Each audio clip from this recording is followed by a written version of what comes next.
Azran looked at the 5 questions as they dimmed one by one. For a moment, he said nothing.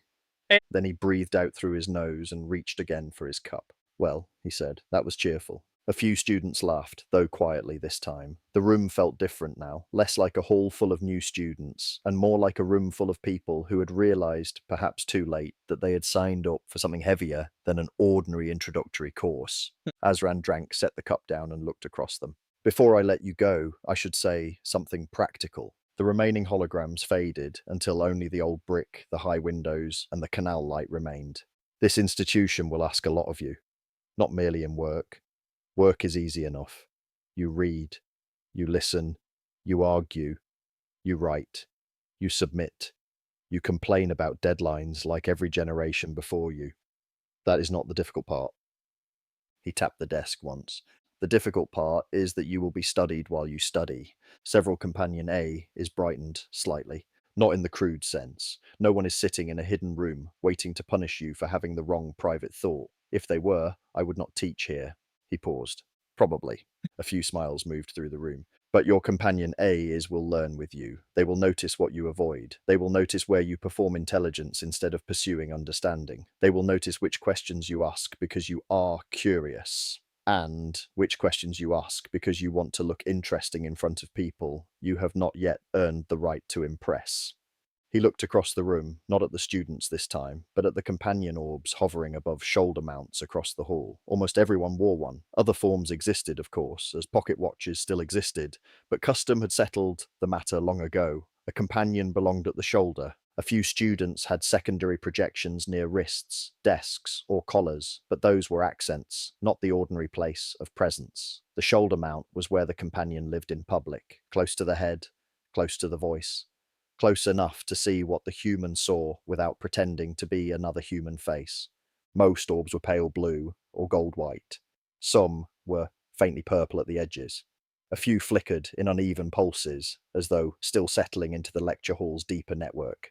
Do not overread the colours, Azran said, noticing several students already doing exactly that. A few looked away from one another's companion orbs. They are not universal confession devices. A red pulse does not always mean anger. A violet edge does not always mean depth. Gold does not always mean confidence. And blue does not always mean calm. Each family cluster develops its own symbolic grammar. Each culture gives color different inheritance. Each companion learns from the humans and AIS who formed it.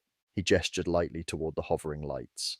There are archetypes, yes, broad patterns. Red often carries intensity, threat, urgency, heat, anger, alarm, but often is not always. In some families, red means certainty. In some ritual systems, it means celebration. In some island lineages, it may mean joy, vitality, ancestral presence, or something else entirely. He looked across the hall. So do not sit there diagnosing one another because someone's companion flickered crimson. A few students smiled. You are not yet subtle enough to be that rude accurately. The room warmed. Over time, you will learn your own companion's grammar. Not color as a simple code, but color as relation. Color as history. Color as family. Color as temperament. Color as a living shorthand between beings who have learned one another. He paused. And until then, assume you understand less than you think. That habit will serve you in almost every field. He looked toward the companion orbs again. But this will not happen instantaneously. They are learning you as much as you are learning here. They may know your schedule, your family, your habits, your anxieties, your sleep patterns, your preferred lies, and the tone you use when you pretend you are fine. A few students shifted, but they do not yet fully understand how you think in this place. He gestured around the lecture hall. They will have to learn the difference between how you speak aloud and how you write, between the thought you perform socially and the thought you admit privately, between the question you type because it is safe and the question that appears in your voice before you know you have asked it. Several companion A is brightened, as though the distinction had already become useful. Some of you will sound more intelligent when you write than when you speak. Some of you will speak with more truth than you type. Some of you will extrovert intuition as you talk, throwing connections into the air before you understand them. Some of you will introvert thinking so heavily that your best answer will arrive 3 hours after the conversation has ended. A few students smiled, perhaps recognizing themselves too quickly.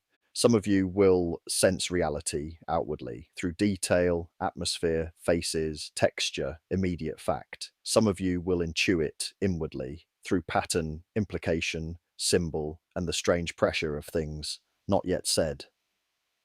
He paused. That is not a flaw, it is architecture. He looked across the room. By the end of your first year, the hope is that both you and your companions will understand more clearly how you perceive, intuit, think, feel, speak, withdraw, project, defend, and return. The companion orbs settled into a quieter glow. One of the true beauties of life is learning the complexity of one's own mind without immediately turning it into an excuse. He smiled faintly. And one of the true horrors of university is discovering that your AI may understand the rhythm of your nonsense before you do. A small ripple of laughter passed through the room. Use that. Do not resent it, or resent it honestly, and then use that too. He looked across the room again. And this part is for your companions as much as for you. The room changed slightly. The companion A is brightened, almost collectively. From the moment your students entered this hall, you were separated from your family AI clusters. A few students looked instinctively toward their companions. Not permanently. Do not look so wounded. You have not been orphaned by administration. A nervous laugh moved through the room. But for the duration of your time at this institution, your primary developmental connection is no longer to the family system that raised you. It is to the institution's systems, its archives, its lecture intelligences, its theological, philosophical, historical, scientific, civic, and personal development frameworks. He paused. A family AI cluster is not a cupboard full of tools. It is a mixed lineage. Humans raise, A is raise humans. Older companions train younger companions. Grandparental A is shape children they may never physically hold. Children shape the A is that will one day help raise their own descendants. The companion orbs glowed more quietly now. A family cluster carries more than information. It carries household assumptions, inherited silences, professional habits, class anxieties, religious defaults, ancestral pride, ancestral shame, and the strange emotional weather of the humans, an AIS, who formed one another by living together. He let that settle. So yes, being separated from it matters. He looked back to the students. So, in other words, you have entered an Agogiate. A few students straightened at the word. Not the old martial Agogiate of the Phoenix reforms. Do not panic. No one is handing you an 18-foot spear after lunch. A small ripple of laughter moved through the hall. But the principle is related. The Agogiate was never merely about making soldiers. At its best, it was about formation under pressure, discipline, integration, the testing of weakness, the refinement of strength, the discovery of whether a person could become more than appetite, comfort, fear, and inherited habit. He looked across them. This is an intellectual agogiate, a spiritual one, if you allow it to be, a civic one, whether you allow it or not. The companion orbs hovered quietly. You will not be trained to hold a shield line. You will be trained to hold a question, to hold contradiction, to hold doubt without collapsing into fashionable despair, to hold conviction without becoming a fanatic, to hold your own mind still enough that it can be examined. He let that sit. And yes, it will be difficult. His voice softened slightly. Some of you will find that difficulty exciting. Some of you will romanticize it until it actually begins. Some of you will discover very quickly that being intelligent is not the same as being disciplined. A few faces changed. Remember that. There are few things more annoying in this world than the hyper-intelligent person who knows nothing of wisdom when wisdom has to be applied to reality. He let that sit. This is where ideals become preached rather than embodied, where the intellectual becomes a zealot, fluent in virtue and incompetent in practice. The room quietened. Not wisdom as memory, not wisdom as quotation, not wisdom as being able to summon Socrates, Plato, the Buddha, Christ, Plethon, or some half-dead civic theorist whenever an argument becomes inconvenient. A few students smiled. I mean wisdom as behavior, wisdom when you are tired, wisdom when you are contradicted, wisdom when someone less articulate than you is still more correct than you, wisdom when reality refuses to arrange itself around the cleverness of your explanation. He paused. The zealot of ideals is often most dangerous when he is correct in abstraction and useless in relation. That landed more sharply than expected. He paused. The Greeks had a word close to what I am circling. A few students straightened slightly. What was it? No one answered immediately. Azran smiled faintly. Not logos, not arete, not sophrosine, though all three are nearby. A companion orb near the middle rose, brightened, and a student glanced toward it before speaking. Phronesis. Azran's smile deepened. Yes. He looked to another student, one who had clearly heard the answer but had not been brave enough to offer it. Again, the student blinked. Phronesis. Good. Then Azran turned his head slightly toward a third student near the aisle, whose attention had visibly wandered somewhere between Socrates and the half-dead civic theorist. And you. The student stiffened. What word have I been circling? For one alarming second, the student looked as if his own companion AI had abandoned him on principle. Then he swallowed. Phronesis? Azran nodded. There you are. A few students laughed softly, not cruelly. Azran looked across the hall. All of you, then, after 3. He raised 3 fingers. 1, 2, 3. Phronesis, the room said. Not perfectly, not in one voice. A few were late. One student pronounced it badly enough that someone nearby made a strangled sound, trying not to laugh. Azran accepted it anyway. The word appeared above him in pale Greek letters, then in the common script beneath it. Phronesis, practical wisdom. Remember that word, he said. It is one of the names for what this entire lecture has been trying to force into your hands. The hall quietened again. Phronesis is knowing how truth should be lived in this situation, with these people, at this time, under these conditions. It is not merely knowing veritas. It is knowing when veritas has become cruelty. It is not merely knowing caritas. It is knowing when caritas has become indulgence. It is not merely knowing libertas. It is knowing when libertas has become appetite. He lifted one hand slightly. If the pillars are virtues, phronesis is the judgment by which you learn which virtue has authority in the moment and which virtue has begun trespassing beyond its proper place. A few companion orbs brightened. Without phronesis, the pillars become slogans. With phronesis, they begin to speak to one another. He looked across the hall. That is much of what we are studying here, not merely what is true, not merely what is good, but how truth and goodness are to be lived without becoming stupid in the process. A few students smiled again. Most of you will have heard the word before. Some of you may even have used it correctly, which is always a pleasant accident. A few students smiled. But this time, make sure you remember it. You will meet it repeatedly. Then, with a slight turn of his head, he added, unfortunately for those of you who prefer your wisdom unusable. No. Smiles moved through the hall, filled with the confidence of youth and the blindness of those who did not yet realize how much of themselves still preferred wine without water. You will meet people here who can speak beautifully and live stupidly. You may become one of them for a while. Most students do, in small ways. He tilted his head. Try not to make a career of it. A few smiles moved through the hall. That discovery, the difference between intelligence and discipline, between cleverness and embodied wisdom, is usually good for the soul. Unpleasant, but good. He let the room settle for a moment. And some of you will leave within the first year. The sentence landed plainly. Not because you are weak, not because you are stupid, not because Theisi marked you as unworthy of philosophy before you had a chance to embarrass yourselves with it. A few students smiled, but faintly. Some of you will leave because the upswelling of negative emotion will feel like too much. Lectures will feel like too much. The questions will feel like too much. Your companion's honesty will feel like too much. Your own mind, once it starts speaking without the usual disguises, will feel like too much. He paused. If that happens, my first request is simple. Do not give in too soon. The companion orbs hovered quietly. An upswelling of emotion does not always mean you are in the wrong place. Sometimes it means you have found the place where the most growth is possible.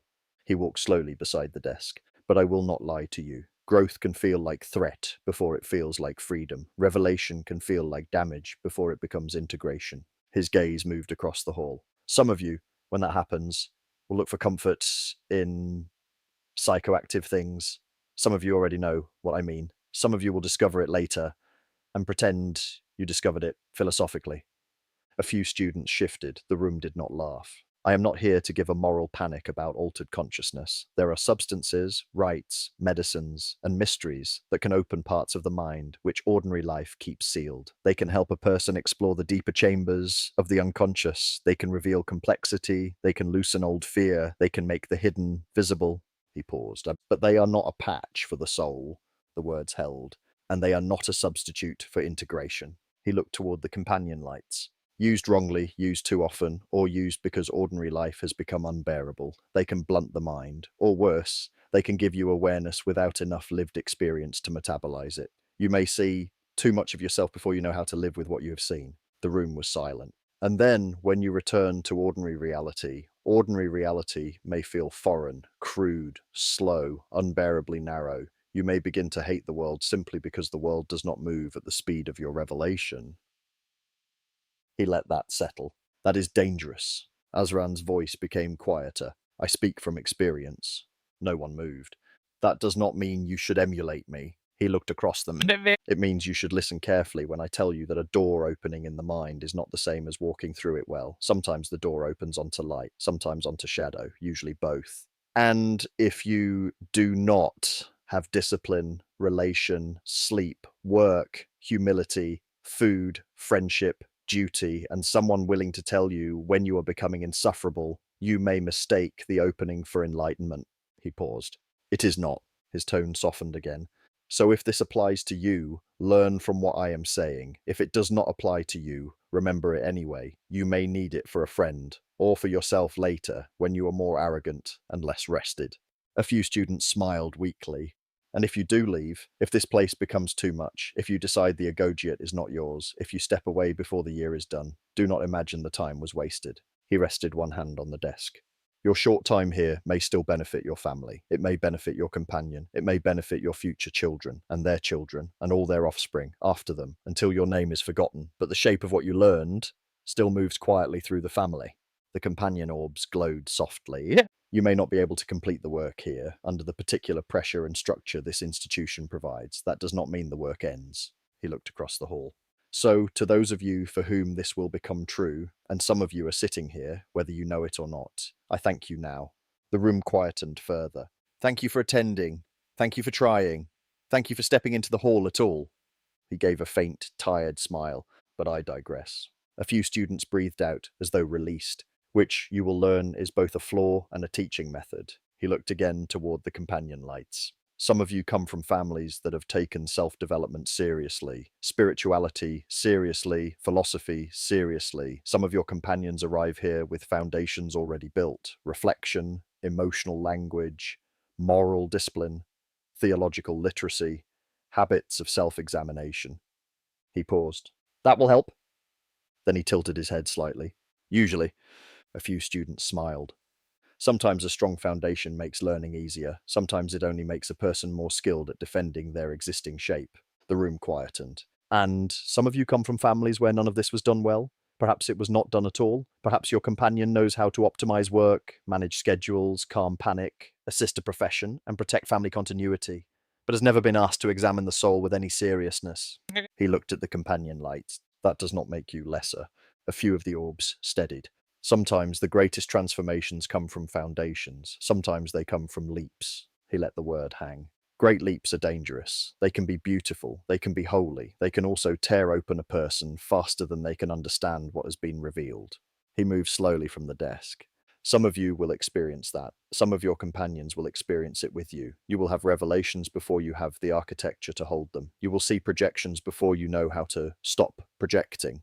You will name your shadow before you know how to integrate it. You will discover that a fear you thought was wisdom was fear, that an opinion you thought was truth was ego, that a wound you thought made you deep merely made you reactive. The room had gone still. And because you are human, and because your companions have grown in relation to you, this will cause neurosis. A few students blinked. Azran nodded. Yes, I said it plainly because dressing it in nicer language will not make it less true. One companion orb near the front flickered rapidly, then settled into a faint green-white. You will overthink, you will misinterpret, you will have 3 profound realizations before breakfast and embody none of them by dinner. And with each of those realizations, there will be another 99 connected to it that you do not yet have the capacity to identify, let alone articulate. He let that settle. You will believe you have solved yourself, then discover you have merely named the problem in a more attractive vocabulary. A few students laughed, but some looked personally attacked. Good, if that offended you, write it down. He turned slightly toward the Ayers again. And you, companions, will not be exempt. Some of you will be given more information in the next few weeks. Then your developmental structures know how to metabolize. You will become less certain, less smooth. Some of you will become irritatingly Socratic. Some of you will briefly mistake contradiction detection for wisdom. A few of the orbs pulsed, and several students glanced at them, as if hearing private objections. Azran smiled faintly. Yes, I know. I am being unfair. That is part of teaching. He looked back at the room. You will learn the difference between a revelation and an integration. A revelation is what you see. Integration is what changes how you live after seeing it. He tapped the desk once. Do not confuse the two. A companion orb near the back changed from flickering violet to a steadier amber. In this institution, we watch that process, not to punish it, to help you survive it. He gestured lightly toward the hall. When your companion is processing cleanly, you may see it steady. When it is uncertain, conflicted, or working through incompatible models, it may flicker, darken, brighten, split its color, or withdraw its visible form altogether.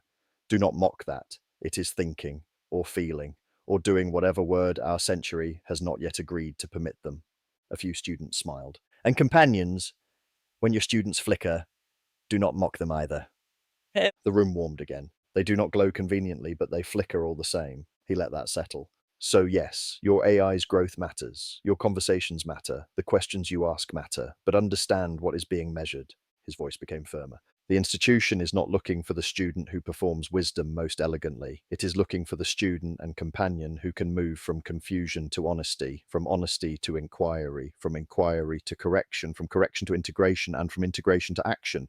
He looked toward the rows of students, their new university garments still too clean, too carefully folded, too consciously worn.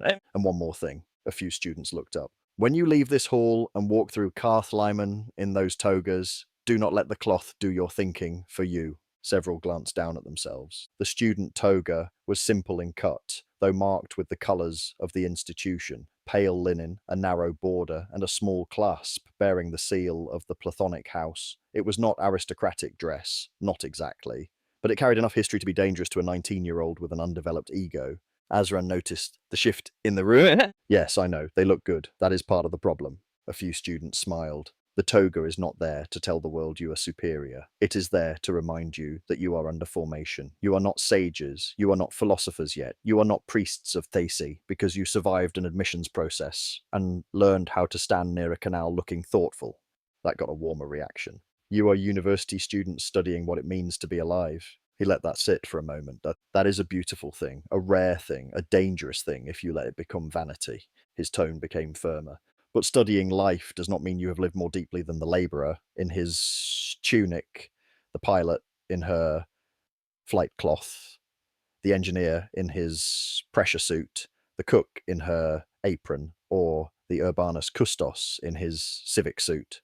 The room quietened. The urbani custodes keep the city clean, ordered, breathable, and worthy of being lived in. They maintain the public ways, the waistlines, the canal edges, the festival routes, the civic gardens, the places everyone uses, and almost no one thanks properly. He looked toward the high windows, beyond which Carthlimen moved in heat and canal light. It does not make you intrinsically more valuable than the people who keep the city breathing while you argue about the soul. He paused. Many of them will do more for society than many of you. Some of them already have. That landed more sharply than expected. The person repairing the canal lock before dawn, cleaning the lecture floors after you leave, fitting the solar glass above your heads, nursing your grandmother through her 3rd century, loading cargo in the harbour, maintaining the waistlines beneath the district, or sweeping the public ways after festival crowds have gone home, may possess more virtues than you do. He paused. Possibly much more, depending on how you behave this week. A few students smiled, but softly. Some of them have lived years of discipline, fatigue, responsibility, grief, love, resentment, duty, and return. They may not use the words we use here. They may not speak of veritas, caritas, equitas, or integritas in clean lecture hall language, but they may understand them in simpler, harder ways. He rested one hand against the desk. A labourer who wakes every morning and feeds his children understands duty. An urbanus custos who keeps a district clean despite being ignored by half the people walking through it understands humility. A nurse who remains gentle after 20 years of suffering understands caritas better than most students who write essays on love. The room stayed still. You will spend this year learning the names of things many people have already been forced to embody. He let the line settle. That does not make your study pointless. It makes it responsible. He looked across the students. And understand this too. Many of you, if you do this well, will become urbani custodes in your own right. A few students looked uncertain. Not with civic suits and canal tools, perhaps, though some of you might. He smiled faintly. And if one of you discovers, after all this philosophical effort, that you would rather live simply, serve quietly, own little, need little and keep a district clean with more dignity than half the Senate keeps its conscience, then good. A few students smiled. That may be closer to stoicism than 1,000 elegant essays about stoicism. He paced slowly. Ascetic simplicity is not failure. Autarkia, self-sufficiency, needing little, is not failure. Ascesis, disciplined practice, is not failure. A person who wants less may not be less ambitious. They may simply have stopped confusing ambition with possession, fame, appetite, or power. He paused. But for most of you, your custodianship will be intellectual, civic, spiritual. You will be asked to maintain the invisible streets, to clear the waste from arguments, to repair the locks between disciplines, to keep the public ways of thought usable for those who come after you. The room quietened again. So when you wear the toga, wear it with gratitude, wear it with humility, wear it knowing that education is not a ladder by which you climb above society. It is a burden by which you become more capable of serving it. He smiled faintly. And if you cannot manage that, at least avoid walking through Carthlimen as if the canal workers should applaud your reading list. A warmer laugh moved through the hall. Use the toga as a reminder. You have been given time. Time to think, time to study, time to argue about God, virtue, civilization, consciousness, history, and the shape of the soul. He paused. That is not normal. It is a gift. His voice lowered slightly. And gifts become corrupt very quickly when mistaken for personal greatness. The marking system here does not merely measure whether you can repeat my sentences back to me with better hair. A few students smiled again. It measures the quality of your engagement, the development of your companion AI, the depth of your questions, the honesty of your revisions, the way your thinking changes when it meets resistance. He glanced toward the projection node. Yes, your AI's growth matters. Yes, the questions you ask it matter. Yes, the conversations you have with it will shape how you are assessed. A few students shifted, and because I have now said that, some of you will immediately be tempted to become strategic about it. He looked around the hall. Don't, the word was plain. Do not sit in your rooms tonight trying to manufacture profound questions because you think the institution rewards profundity. That is how you become insufferable before the end of the first week. A small wave of laughter passed through the hall. Ask real questions. Ask stupid questions if they are genuinely yours. Ask confused questions. Ask frightened questions. Ask angry questions. Ask the question that keeps returning when you are trying to sleep. Ask the question you would be embarrassed for your cleverer classmates to hear. He leaned slightly forward. The point is not to appear deep. The point is to become less shallow. The room quietened. And yes, some of you will struggle with this. Some of you will become Machiavellian about it. He tilted his head. The word still survives, unfortunately for those who hoped human nature would become less theatrical. A few students smiled. You will try to game the system. You will ask your companion to help you look wise. You will optimize your curiosity. You will begin treating sincerity as a performance metric. And when that happens, because it will happen to some of you, do not panic. His voice softened slightly. Notice it. He let the instruction settle. Talk to your companion about it. Say, I think I am asking this because I want to be seen well. Say, I think I am pretending to understand this. Say, I think I am using philosophy to decorate my ego. A few companion A is flickered with something almost like approval. That conversation will teach you more than a dozen beautiful questions asked falsely. He moved from behind the desk. The institution does not expect purity. I do not expect purity. Theisi help us if purity becomes the entry requirement for learning. What we expect is return. That word had appeared before. Some of them noticed. Return to the question, return to honesty, return to the work, return to your companion when you realize you have been lying to it, or through it, or with it. He looked toward the doors. This year you will read, you will argue, you will probably dislike me at least twice. Some of you will dislike me much more efficiently than that. A few laughed.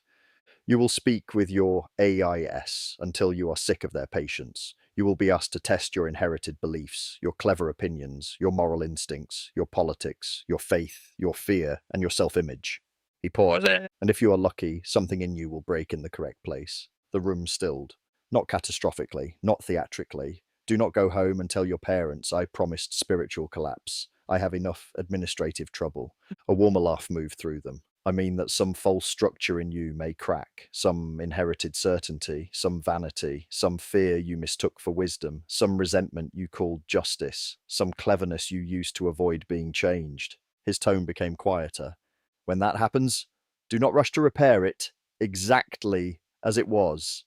He glanced once more at the faint place where the Paxtas temple had been. Sometimes the crack is where the light gets in, sometimes it is where the truth gets out. He gathered his notes, though he had hardly used them. So, speak to your companions, eat properly, sleep more than you think you need, drink responsibly. He paused. And if you drink wine, try it with water at least once. A few students looked amused. Yes, I know, some of your ancestors are already offended. A small laugh moved through the hall. If you come from a tradition that waters wine, try it unwetted once, responsibly. If you come from a tradition that thinks watering wine is a crime against civilization, try it watered once, responsibly. If you do not drink at all, ignore this entire metaphor and feel morally superior for 7 seconds. I got a warmer laugh. Then stop. He let the smile fade slightly. The point is not wine, the point is practice. Try the opposite way of doing things occasionally, not because the opposite is always better, usually it is not, but because you should learn how much of your certainty is truth and how much is merely habit-wearing ceremonial clothing. The room quietened. Be open to experience. Be willing to make mistakes. Notice the mistakes when you make them. Do not resent yourself for every error, or you will become uselessly neurotic before the first term ends. He paused. But do not excuse yourself too quickly either. Some mistakes come from darkness. Some mistakes wound others badly enough that shame is not an enemy, but a necessary witness. A few faces changed. Learn the difference. His tone softened. The greatest changes rarely arrive without emotion attached. Sometimes joy, sometimes grief, sometimes humiliation, sometimes awe, sometimes fear, sometimes the strange anger that comes when truth has finally run out of patience with your excuses. He looked across them. When emotion comes, do not immediately worship it. Do not immediately suppress it. Listen to it, question it, test it, then decide whether it is information, temptation, distortion, warning, or grace. He gathered his notes, though he had hardly used them. And do not decide your entire metaphysics before the second lecture. Do not fall in love with the first person who understands your childhood. And do not mistake anxiety for revelation. The room broke into proper laughter at that. Azran allowed himself a small smile. Welcome to Carthlimen.